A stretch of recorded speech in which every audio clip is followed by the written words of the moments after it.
Hello, everybody. This is Debbie, from Teacher Success Coach with another episode of the Female Educators Roundtable. And on a Friday, I look at homeschooling, home educating. Depending on which country you're in, you might be saying homeschooling or you might be saying home educating. Whichever you call it is the same thing. So on a Friday, I have someone who is homeschooling or home educating their child or children who would be sharing their journey with us as to the reason why they have done it, what are the triumphs, what are the challenges, do they feel that it is far more powerful than the traditional education, and how could anyone else do it? And what makes them think that they're a good teacher for their children. So those are some of the things we discuss on the homeschooling, home education platform. Sorry, I'm losing my words today. Right, welcome, welcome, welcome. Thank you very much, Christella. And I really appreciate you taking the time off to come and share your journey with us. And you have your little man hiding in the corner somewhere, so I'm still seeing him. Hello. Hello, say hello to us then. Right, that's the little one that is being homeschooled full time, right? Yes. Tell us who you are and tell us where you come from and why you started this wonderful journey. Alabama. He starts out immediately. So we actually are social media bloggers, and I say we because my son runs the platform with me. Fantastic. Our platform is called @MamaSweetBaby. Oh, wow. I initially started it just to keep my family up with what was going on with the newest baby in the family. And it eventually morphed into kind of a home education support site, especially for parents of gifted learners. Wait, MamaSweetBaby started when you were trying to see what I was doing? Yeah. Look, he's like, that's what happened? Before it turned into a homeschool platform. Yes. So reviews and stuff. So pretty much, I'm Crystal, and this little guy right here is Cash. He's 8, and we live in Madison, Alabama. So we're in the United States, in the pretty much the deep South, as you can say it. However, the area that we live in is highly educated.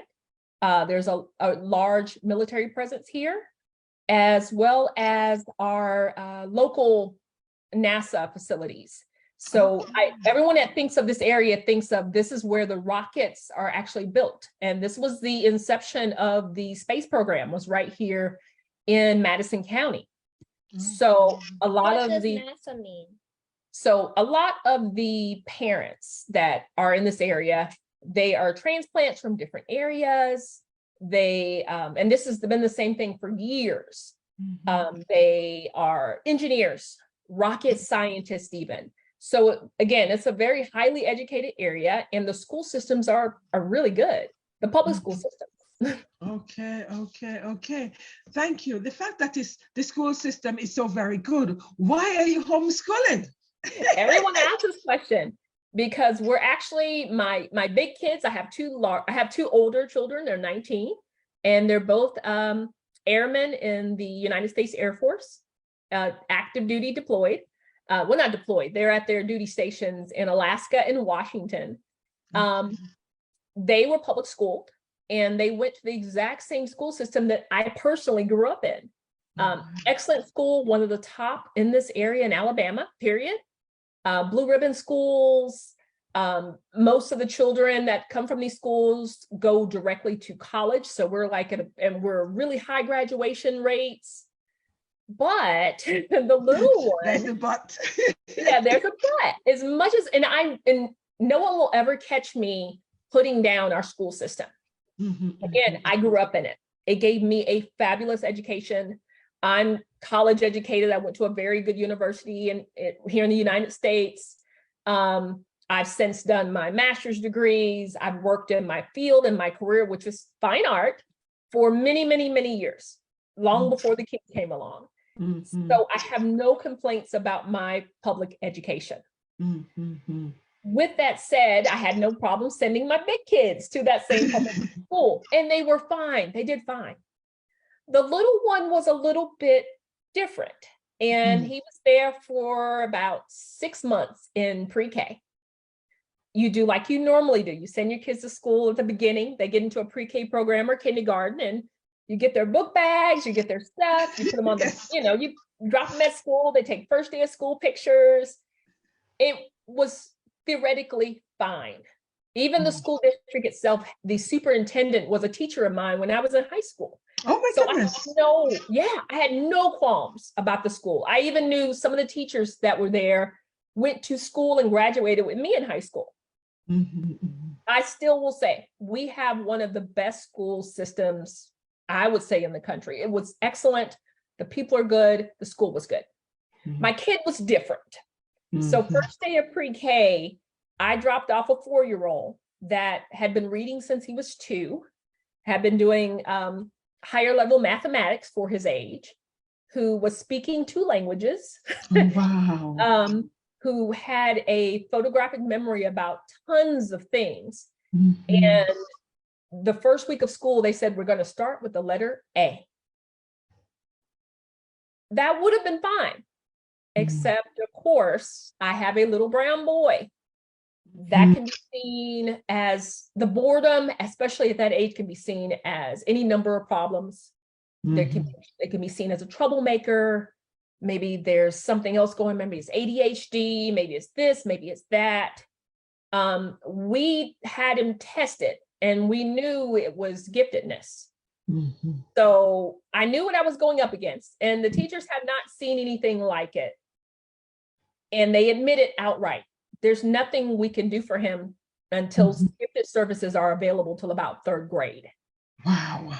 Pretty much, if you want a customized education, you can't just send them to a public school where all the kids are expected to meet, base guidelines, and yours is here. Exactly. You're gonna have issues. And they did the best they could. I'll be the first to say his teachers worked with him as best they could.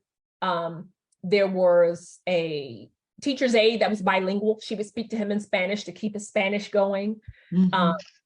They sent him to the gifted teachers to get extra stuff, but he was 4. So giving a kid a bunch of worksheets that had mazes on them and word problems really wasn't a good fit for his age. And lucky for me, because we were going to do it anyway. Most people say, I got out during COVID and I stayed out. No, my husband and I had already decided he was coming out. But for him, that second semester, COVID happened. His teacher sent me a message and said, don't bother logging in. We know you got it. He's already, even if you did nothing else with this child, he's already working at 2-3 grade levels above where he is now. And I formally, at the end of that school year, withdrew him. And in Alabama, we are a school choice state. You can choose to homeschool if you like, as you can with all 50 states in the US. For Alabama, it's very simple to do. You can send a withdrawal letter and say, I'm pulling him out, even though he was already in a public school for a little bit of time. And they pretty much send you back confirmation that, oh, okay. and you're on your own, you're free. There's no reporting in Alabama. So you can also choose your own curriculum. You can choose what path you want to take as far as home education goes. And we've done so. And he's 8 now. So we've been out for a while. He was 4 then. And this fall, we'll start after Labor Day. He will be going into the 4th grade. Okay. That was a lot, I know. Wow. Oh my goodness. So which means that, as we were talking before we came on, that the education system doesn't connect to every child. And obviously, it wasn't working for your child anyway, because the fact is they didn't know what to do with him because he was supervised. So therefore the next level would have been that, oh, well, he's bored, he's disruptive, but not looking at, okay, he's disruptive for a reason. Because the child is bored. And as you rightly said, which was beautiful, is like some of the labels they attach, ADHD, disruption, you name it. You have all the diversity they fling on those children, they label the children with. So therefore the children begin to act the label, you know, And which I is, get it. I mean, if you are a classroom teacher and you've got a classroom of 20 to 30 kids, to have to put your focus into just one is really hard. Whether that one is, needing an IEP for any kind of learning disabilities, or needing an IEP for exceptionalism. It's one of those things you've got to kind of accept that to meet your child at your level, you're going to have to make some changes. And my husband and I, we were on the same page. We said, let's do this. What do you need, etc. And again, we spoke about it earlier. I had the confidence that I came through decent enough educational system, as well as university, as you would call it, and I knew I could teach my child. At least for a while. I don't know how much longer before I have to start outsourcing a lot of things. But right now we're good. We read a lot. I learn with him. An intelligent individual. I'm not going to let him go lacking. And if I see that there's something I can't do, there's resources out there I can get to help him. So no, I had no problem saying I can school him.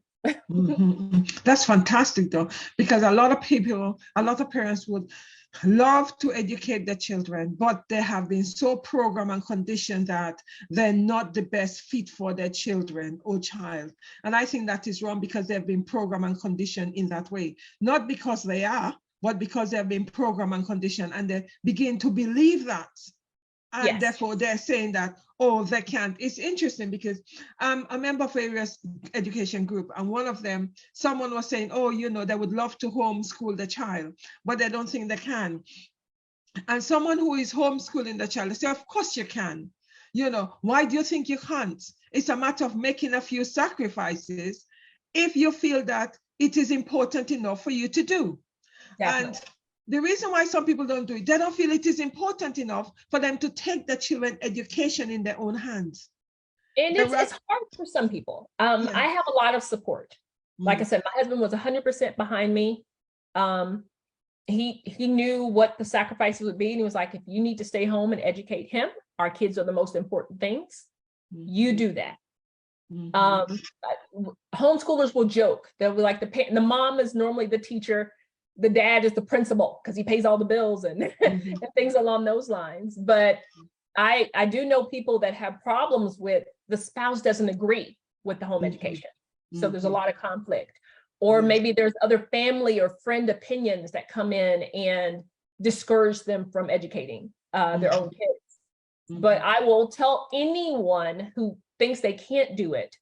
So you're trying to tell me the public school system that you went to didn't educate you well enough to educate your own child on that same level? So you really have to wonder. That's interesting. We taught them to walk, talk, ABCs, count, to 10 or something when they were smaller. Go potty, have manners. There's so many things. Parents, all they do those first formative years is teach. But then when they hit grade school age, they suddenly can't do it anymore. And that makes no sense to me. The parent is their kid's first and most important teacher. I have my child's best interest in mind 100% of the time.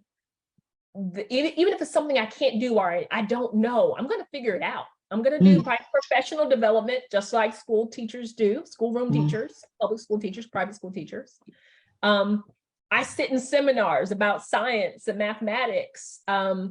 If there's something going on that a classroom teacher is doing, I insert myself in those spaces and I say, hey, look, I'm a home educator, but I need to know these things too. I read tons. There's things you've got to do to kind of stay on top of things. And we do this research, be it on Facebook or whatever else, about a car or a restaurant, but we won't do it for our kids. That's crazy to me. Exactly, isn't it? That is so powerful what you've just said, because we would do research in terms of the restaurant we want to go to. You know, the food they will actually serve. But you're so right. We wouldn't want, you know, some people don't want to do it for the children, thinking, oh, I cannot do it. Let me send this child to the education system, even though you know that education system is damaging your child. Yeah. It's And so- they'll even go through the stress and trauma of adjusting for that educational system. I'll tell anyone, it's freeing. My husband agrees as well. We don't have these tenuous days where we're expecting the bad report card or the letter from the teacher, or we don't worry about grades. I want to see that he's learning, but I do understand that it's more of a marathon, not a sprint. So if you don't get something, and you know, hey, we'll come back to it later. I'm not pressed. I don't have state testing to worry about. So all of these things that are stressful to those in public and private school, we don't have that stress. We don't get up at 6 a.m. to get our kids out the door anymore. Instead, we wake up 9, maybe start school about 10 in our pajamas while eating breakfast, you know, and then we'll go outside and we'll enjoy nature and talk about, you know, flowers and trees and foraging and pollination. Then we'll come back in and we'll have lunch slowly. No, you know, no set meal plan of, I don't like this today, that's being served in the cafeteria. It's your own lunch. What do you want? Who wants to eat carrots and celery? Fine. Then we might start into something else. And if we get tired, we stop. And with that said, because of that, we may be doing school on a Saturday or Sunday. My child doesn't live for the weekend. He doesn't live for the summers. He doesn't see his education as something that, that's what I got to do. So it's very freeing. It's relaxing. It's stress-free. And I think if parents actually realized how little stress comes along with homeschooling, more would do it, because they're letting these school systems stress them out. It is so very true though, because it's like I'm visualizing, you know, it's like you guys get up and everything is an education. You know, there's no, oh, well, you know, we need to do this. No. We just flow with it. And, you know, the question I'm going to ask you is, do you teach, how do you teach him? Is it what he wants to learn on that particular day? Give us a typical day.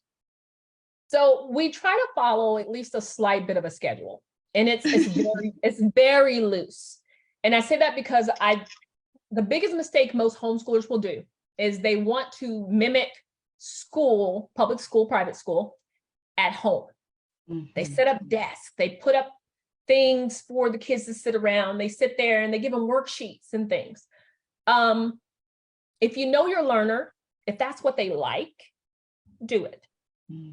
If that's not their personality, you're trying to nurture their learner.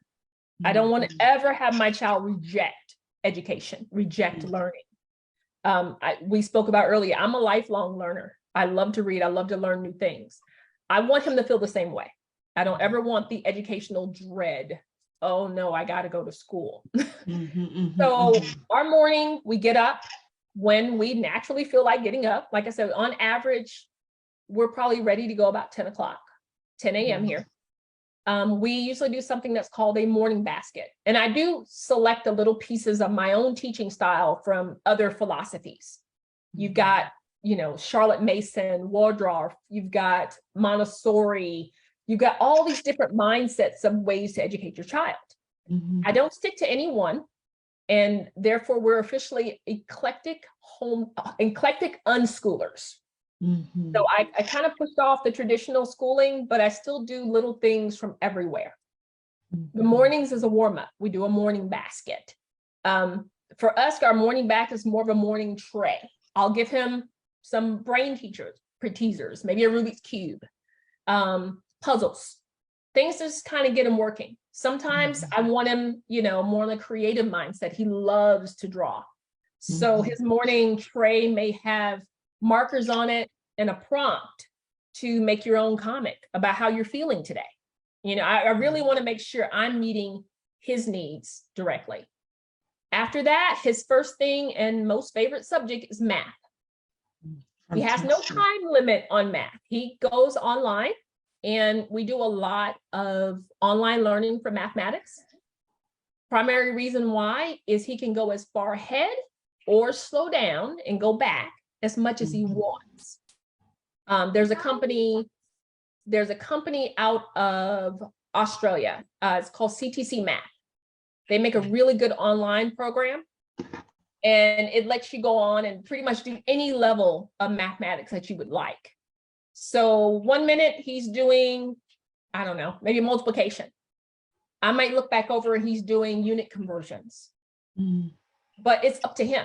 And Mhm. when he finishes, because that's his favorite, he's going to do it forever if I let him.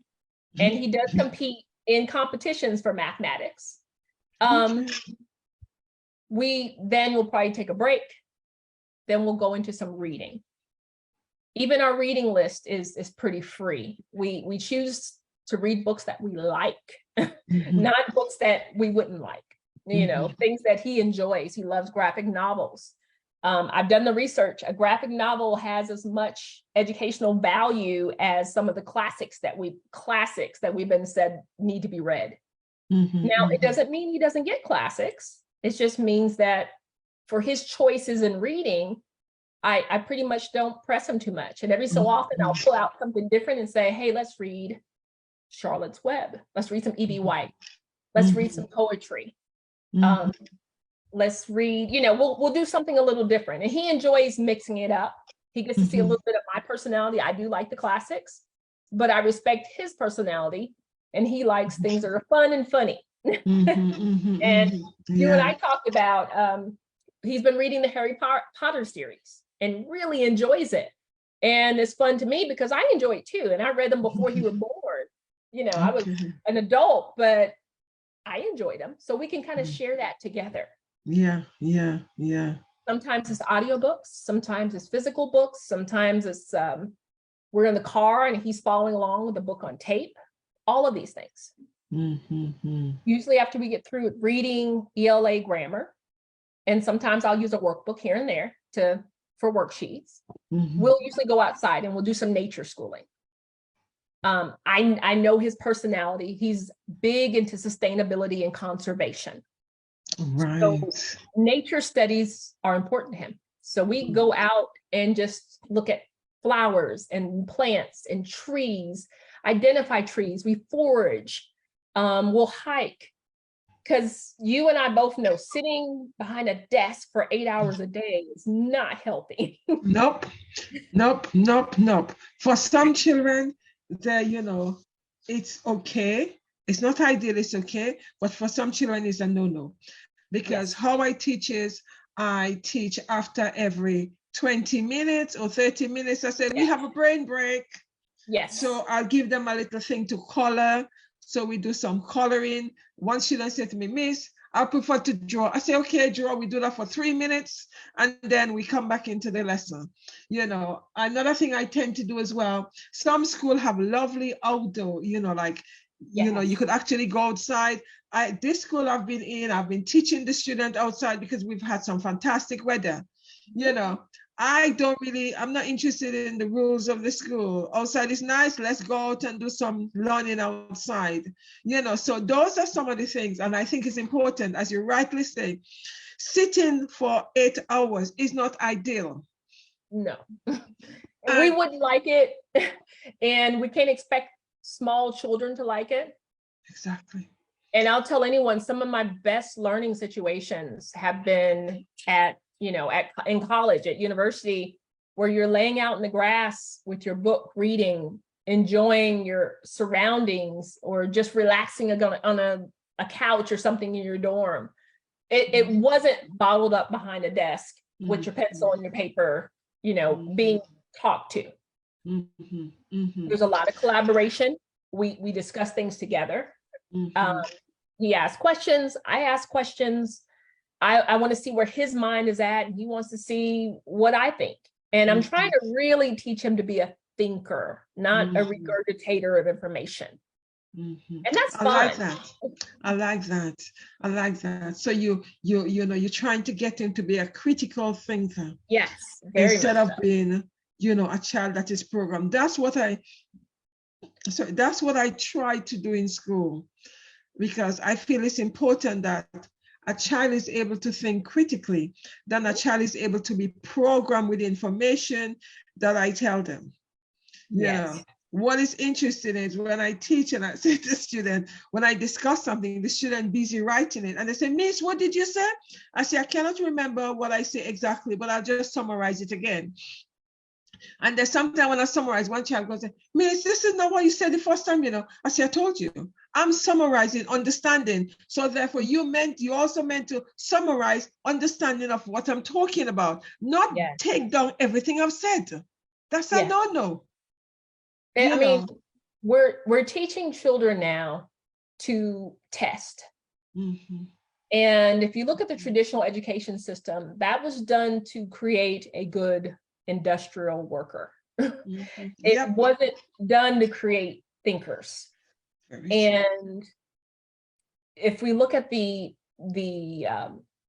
actual educational systems in other countries, especially outside of the US, we'll see that they're trying to raise learners and thinkers, not memorizers or rule followers or regurgitators. They really want their education to be outside of the box, and it's working. And then, especially in the US, they're really frustrated when testing numbers aren't where they want them to be, or the kids aren't excelling where they think they should be. Well, is it really the kids, or is it how we're teaching them? Our capitalist society says that the people that make the real money are the ones that come up with the ideas, not the ones that can tell you the name of every state and its capital on a test. Things that they'll never use. So we do a lot of life skills. We do a lot of outside classes. So our library system is excellent. They offer classes just for homeschoolers. Oh, wow. Yes. So do our local museums. They do the same thing. They have homeschool classes. So let's say if I didn't want to teach science, we have several museums here that will offer science classes for the kids. There's science clubs at the library. Wow. And mind you, I love science. We are big STEM people. He loves coding. He loves technology, everything along those lines. But there's so many ways for him to collaborate with others, which is important as well, because everyone wants to argue, like, what about socialization? Exactly. That was my next question. Well done. Yeah, I'll jump in that one really quick. My kid can talk to anyone, not just his peers. Oh, fantastic. Yeah. And have in-depth conversations, not just one-sided, kid combo. The thought is we send them to school to be with other children of their age, and that socializes them. When in truth, we send them to school to sit, to be quiet and listen to one person, one adult who's talking at them for hours on end. Even if when they're having, they have a few breaks, they have recess, they have lunch, but they still expect them to behave a certain way to keep the noise at a certain level. Are you really socializing them? Are you really though? That is so powerful. My kid does plenty of things with other kids in different settings, usually other homeschool kids. And anyone that has met a homeschool kid, wild and unsocialized is not what you think of when you meet them. Usually the comments you get are, wow, they're so articulate. They have great conversation. They're so polite. Well, you have no choice. It's not a teacher watching you that is watching 30. Your mom's right there. She's not going to put up with you treating someone badly or having bad manners or any of these things. So no, I think the socialization thing is just something to talk about. I do. Yeah, and I think it's a myth anyway, because the beautiful thing about that is what any common sense could tell you is when homeschoolers or children who are home educated meet. They're not meeting children their own age group. It No. is socializing with a range of children. And when you Yes. look at the real world, children are not only socializing with children their own age, because when they go to, let's say, when they go to an event, when they go to the cinema, Yes. they're not seeing children their own age group. They're No. seeing different age group of children. So it is important that they socialize with a range of children, not just Yes. one particular age group. It doesn't make sense. That is not the real world. Children and adults. Exactly. I mean, when they hit, when they finally get from university, they start a job, it's not going to be them in a office area with all coworkers that are their exact same age. They're going Exactly. to relate to everyone. Yeah. Male, female, diverse individuals that Mhm. make this company or whatever might, whatever it is that needs to go together. So all of a sudden you've thrown let's say 22-year-old, let's say it's their first corporate job or something, into a situation where they have to work with someone who's in their 50s. Mm-hmm. Did we really prepare them socially to work with someone of a different age at this point? Mm-hmm. That's so very true, though. That is so very true. So very true. Thank you for that. Another question is, do you see homeschooling as effective in teaching various skills as the traditional education does? Yeah, for me, I think it's more so. Mm-hmm. And the big reason why is I don't have 20 to 30 kids. I've got one. Mm-hmm. He gets my 100% focus, and I can meet him on his level. And whatever it is that he's learning or working on, he doesn't have to hold his hand up and wait until I get to him. Or he doesn't have to worry about time running out and the bell ringing and he never got complete understanding of whatever he's working on. Mm-hmm. As far as skills go, his dad is so engineering and mechanically minded. He enjoys hobbies like working on cars and any kind of mechanics. I call my son whenever I see my husband out working on a car. I said, go to shop class, go see your dad. And the next thing I know, they're both peering underneath the hood of a car, working out these complex mechanics that my husband sees as simple. Well, now my son sees it as simple. My older children, same thing. They also see it as simple. But you've got whole adults that don't know how to change their oil or where the oil stick even is in a car. And these are things that they need to even just get to their jobs. Yeah. Life skills like cooking, something as simple as feeding yourself. You could save tons of money just knowing how to fix simple meals.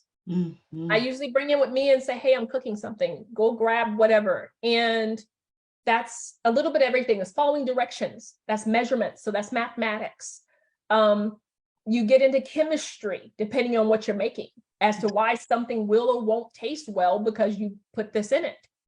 These are everyday skills we're gonna need, even something as small as cleaning, personal hygiene around you in your home. These are things that are gonna follow you the rest of your life. And there's no reason why you can't do this now. Yeah. I totally agree with you there, though. That is so very true. It's like preparation, isn't it? Yes, it's preparation for life. Exactly. And I like knowing that he gets more of those things. We don't wait until high school, whereas the first time you learn your social security number, which is here, or how to drive, is the first time you've ever been introduced to any of these practical things that you're going to do every day. You see it every day. He can grocery shop. I used a perfect example. We were just in Washington visiting one of our sons at his Air Force base. And while we were in the mall area, a Hispanic family gets on the elevator and they want to know what a cinema is. My son's been studying Spanish since he was a baby. So he hears them ask us, and you can tell they didn't speak any English. He hears them ask us, what floor is the movie theater on? And he slides right into Spanish to help these people get where they're trying to go. My Wow. Spanish is not as good as his. That's I mean, I fantastic. kind of got what they wanted, but he was fine. He was like, we're good. And that code switching is so important, not just Yeah. amongst different languages, even amongst different cultures. Yeah. I Yeah. like to think that we are global citizens, and Mhm. I want them to be able to relate to anyone. Yeah. Yeah. Communication is key. Yeah. And I can raise him and educate him with that mindset that these are all things that are going to affect you the rest of your life. How you treat people, how you communicate with people, etc. Thank you. That is so powerful. That is so powerful, because there is no one, you see, and that's what the education system doesn't teach. It just puts you in a box, and at certain age you learn certain things, and then we wait for the next age for you to learn the next thing. Yeah. Whereas with home education, it's a global thing. And you just learn as you go. Exactly. If we're done with one topic, we can go back to it if we feel like it. If not, go on. Yeah. Do what Yeah. you need to do. Yeah, and I think that is really, really powerful. Thank you for that. What are some of the challenges and some of the triumphs that you've had as a homeschooler? Well, one of the biggest ones is, of course, I still have an 8-year-old. Yes. Even though he is gifted, he has the tendency to still want to do 8-year-old kid things. Of course, because he's 8. But it really is a weird dichotomy for me that one minute we're doing chemistry and the next minute he just wants to play with his stuffed animals. It's kind of a weird thing to kind of push together. We're used to seeing teenagers being on whatever level to do whatever they're doing. We're used to babies being on whatever level to do whatever they're doing. But when you've got a kid that academically is here, but socially, emotionally is normal, just right there. Yeah. You have to kind of adjust. And I can't forget that. I can't forget that we're doing algebra. He's still 8. Yes, exactly, isn't it? Still 8. The reminder, on one hand that he's only 8. We're doing algebra, we're doing all this high level work, but he's still 8. So that sometimes he's going to go back in his 8-year-old mind to do 8-year-old playthings. Exactly. So that's the hardest thing for me. Yeah. The rest of it has been easy.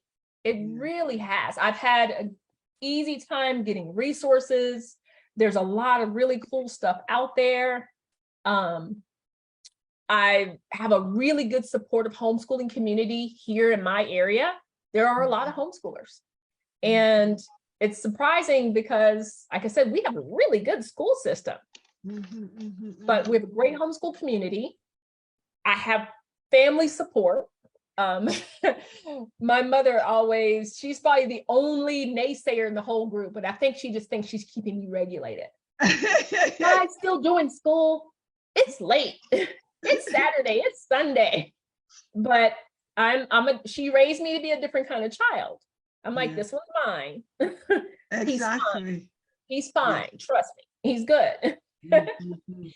So she can't be, she just kind of, I think she just likes to play devil's advocate. She actually enjoys it. I've heard her brag. Oh, my grandson's homeschooled. But no, we've had very few challenges. And then also being in a state that doesn't require reporting or testing definitely makes it easier. I have friends and followers and everyone else that are in different areas that do require those things. And I hear their stories of stress when things are done, or time to be returned in, or it's the beginning of a school year and they have to submit the curriculum they're using, etc. Okay. Yeah. All right. That's a lot of pressure. It's like being in the mainstream education, because it's like being accountable, that you have to, follow this. I think it's sad. I think it should be a situation where individuals should be allowed to educate the child how they need to. And then, you know what? I am 100% for home education, school choice, etc. You do what you need to do for your kid. Exactly. But then we also know there's always situations where kids are being neglected. They are not being educated.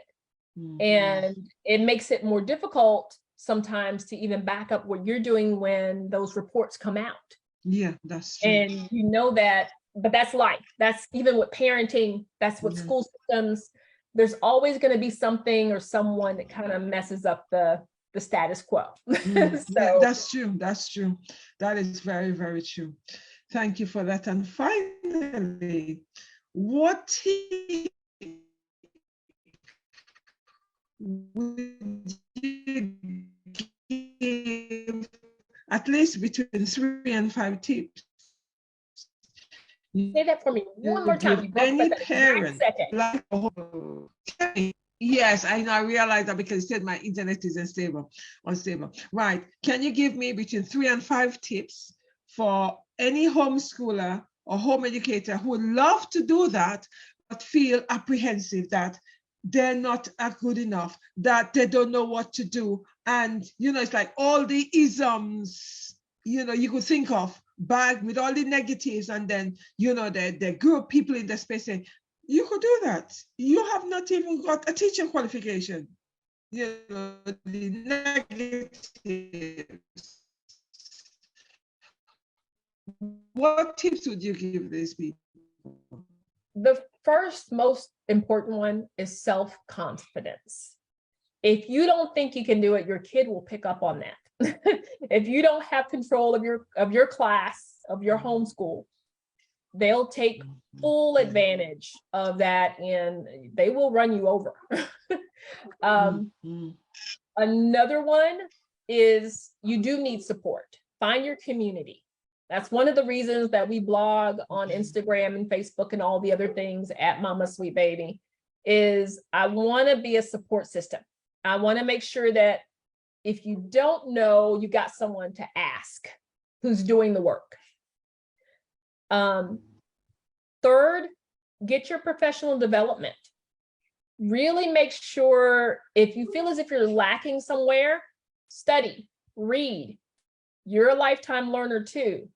A teacher is a student, and you should definitely make an effort to continue to learn. That helps you with your own education and educating your child. And those are my biggest ones. You definitely need that support. Another big one, if you can do it, it helps to have family, especially your spouse, behind you. When you've got even friends, if you've got a lot of no, negative that you're hearing, because you're not hearing it from the school system, you're usually hearing it from people that are close to you. You're gonna have to kind of quiet the noise and get some folks with you. I think the hardest one is the spouse thing. Usually when people give up on homeschooling, it's because the spouse wasn't there with them. And if you two are on one accord about what should be done with your children, it does help when you start to actually have to homeschool. You don't have someone always questioning you.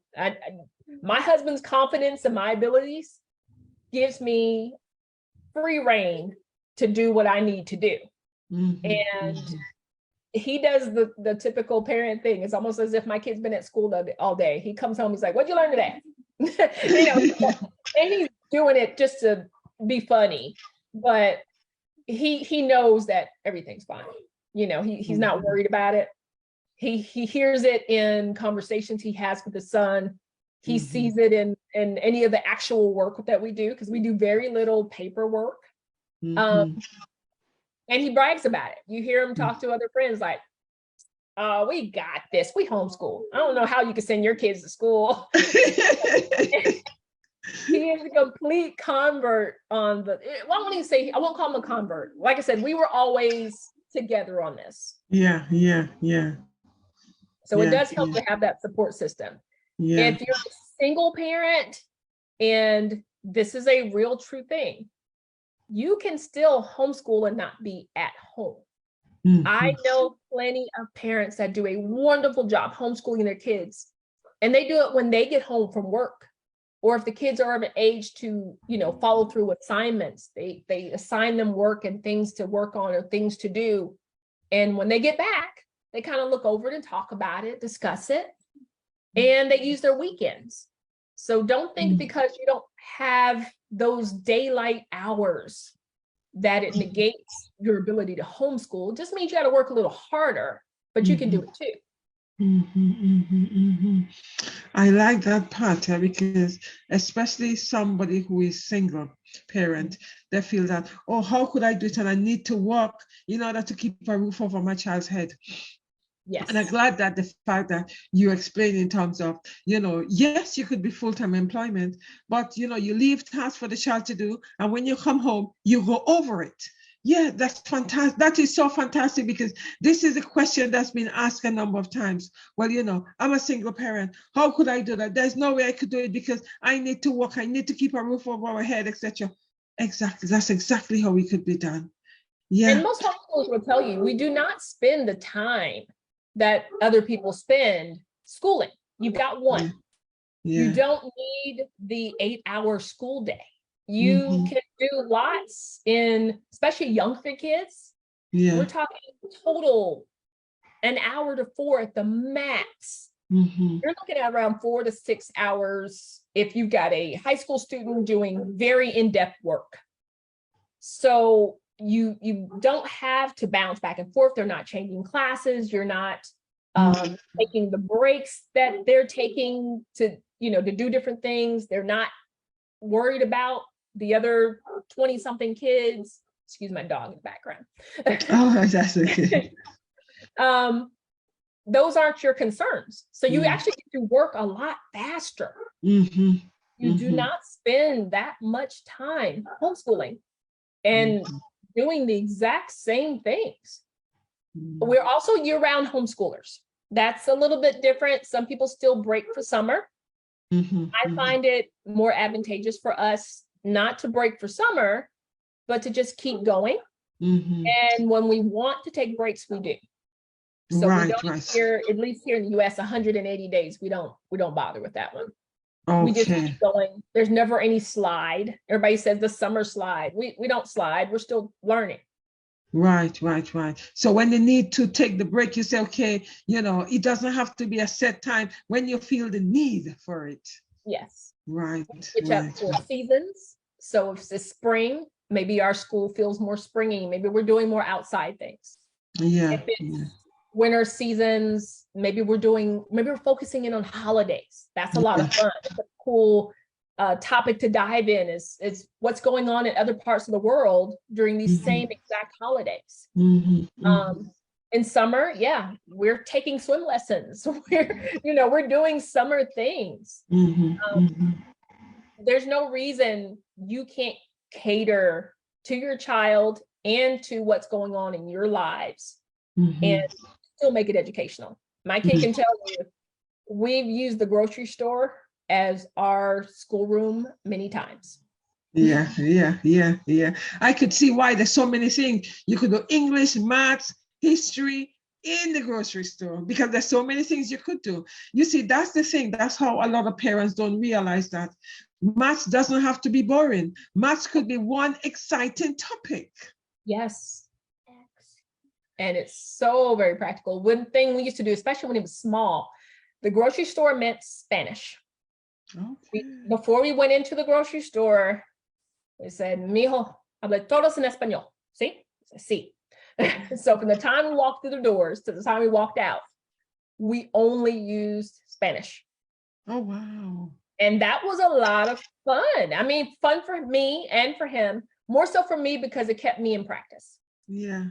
It was fun for him because he was making connections. We're in the fruit section. He's a manzana, plátano. He's looking at fruits and vegetables, and instead of saying, give me an apple, dame un plátano or dame un manzana, just whatever it is going on.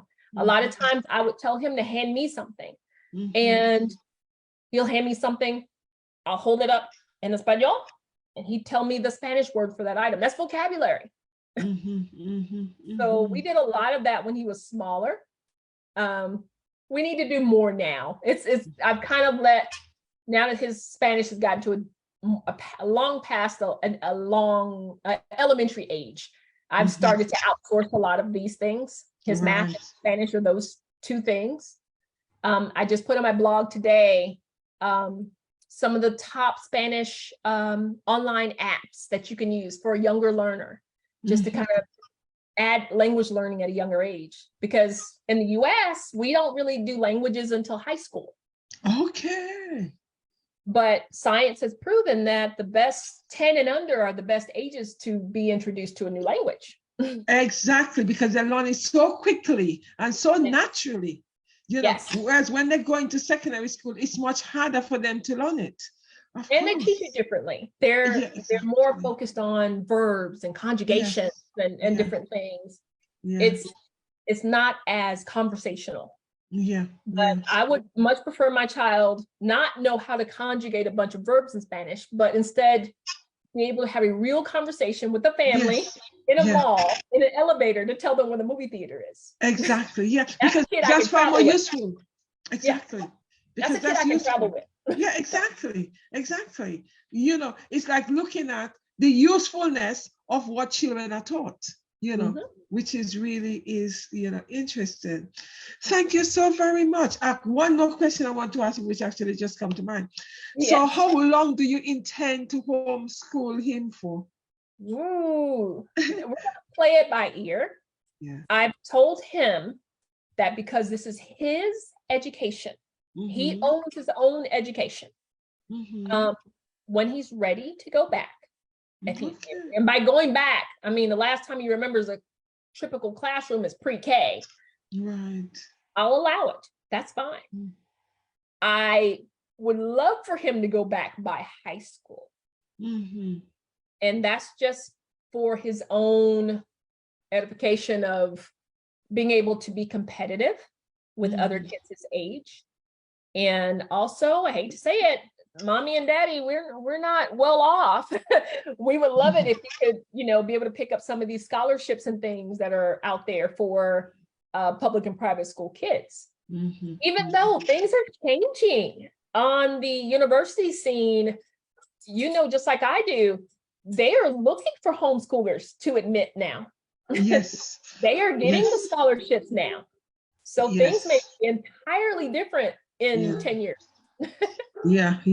It is so true, because I had a few weeks ago, one of the homeschooler mom was saying, that her daughter wanted to do dancing. So her daughter got into university to do dancing, and all these in terms of scholarship, etc. And how, converting the homeschool work she's done to allow her to go to university. And I'm thinking, wow, that's so fantastic. It's becoming more prominent. And we're not even saying, just community colleges. Our Ivy League schools are now admitting homeschoolers readily and easily. And they want them. These kids have a whole different skill set.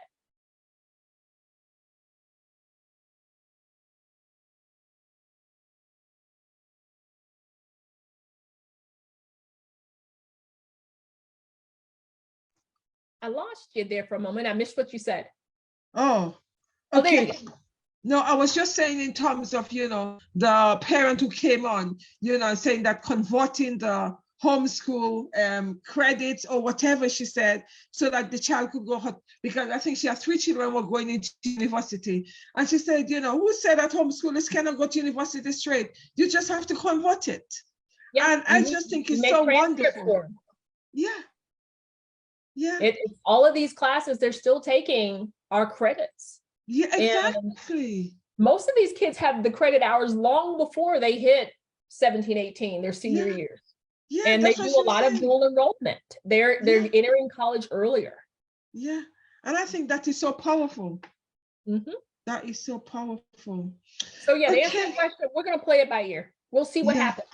I got 10 years. I'm good. Exactly. And and when he wants to do the transition, as you rightly say, it is his education. And when he feels like the transition, you support it. Which is fantastic. Oh my goodness, that's been wonderful. Have you got anything else you want to say to us before we actually say goodbye? Thank talk you about a blog. Yes. So yes, thank you for having me. It was an off meeting chance, but I'm glad we did finally connect.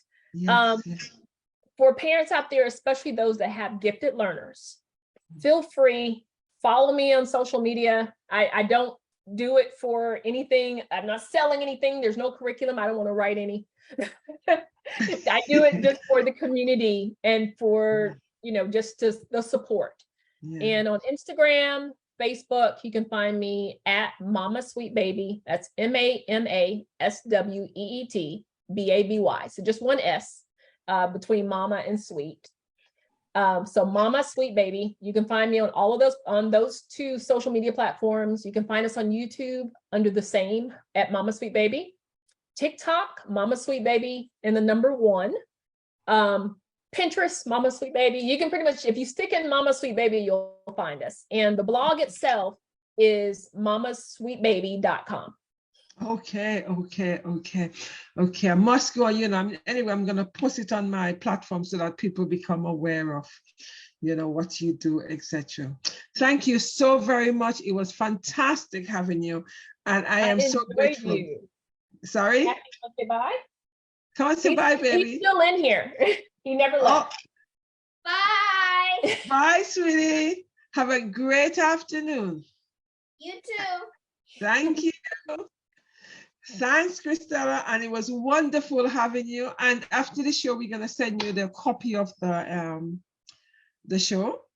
Thank you. Any other homeschooler who is interested in coming and share their story, because everybody's story and everybody's journey is so very different. So it'll be wonderful for them to come and share their story with us, because there's so many questions for you. Then I'm going to send some people your way. Yes, please, because it's so important that we start showing people that there are alternatives. You do not have to stick your child in the education system. It's like sticking a square peg in a round hole. It don't always fit, And remember the fact that you are your child's first teacher. You need to be confident enough to educate your child or children. Mm-hmm. Come on, why are you sending them to someone who really don't know them well? Yeah. Right. Yeah. I am a teacher. You can learn. There's books out there. Exactly. So thank you so very much, and keep it going and keep on spreading the word. It's important. It's important. Thank you. Thank you so very much. Bye, Facebook, and I'll see you guys tomorrow with my female educators. Bye-bye. Take care. Stay